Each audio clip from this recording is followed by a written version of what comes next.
საჯარო ინფორმაცია ყველა შეუძლია გადაამოწმოს, ინტერნეტ სივრცეშიც იძებნება და სხვა საშუალებითაც შეგიძლიათ მოძებნა.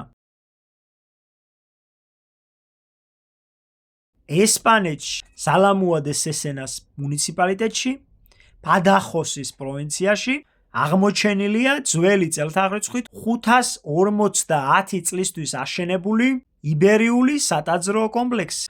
მაშინ ჯერ კიდევ არა აქვთ კელტებს ეს ტერიტორია დაპყრობილი, ამიტომ ეს ტერიტორია შედის იბერიელთა ტომობრივი გაერთიანების სამეფოში. სწორედ ამ სატაძრო კომპლექსს, რომელიც ამოაჩინეს, დაარქვეს კანჩო როანო. თუმცა რეალურად რა ერქვა, არავინ არ იცის. შესაძლოა რამე ქართველური სახელი ქონოდა, ისევე როგორც მაგალითად სარაგოსა ქართული, ბადალონა ქართული, თუ ჟირონა არის ქართული.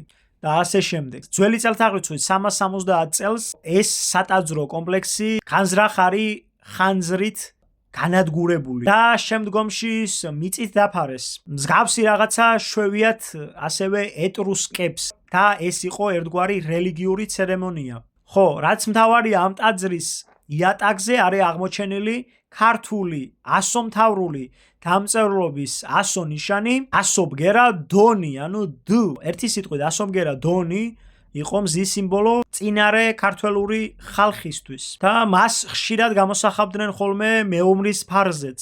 ძველი წელთაღრიცხვით 540 წელს საქართველოს ტერიტორიაზე დასრულდა მთვარის თაყვანისცემა და ქვეყანა გადავიდა მზის თაყვანისცემაზე. ეს ხდება საქართველოში. შესაბამისად, ესპანეთის ტერიტორიაზე მცხოვრებ იბერიელებს შესაძლოა მანამდე უკვე ჰქონდეთ შეცვლილი მათი კულტი. ძველი წელთაღრიცხვით 302-227 წლებში ცხოვრობს ფარნავაზი და ფარნავაზი ქართველ ქურუმებთან ერთად წინარე ასომთავრული დამწერლობის გადასხვაფერებას ახდენს იმ კუთხით, რომ 51 ასო ნიშნიდან დაყავს 38 ასო ნიშანზე.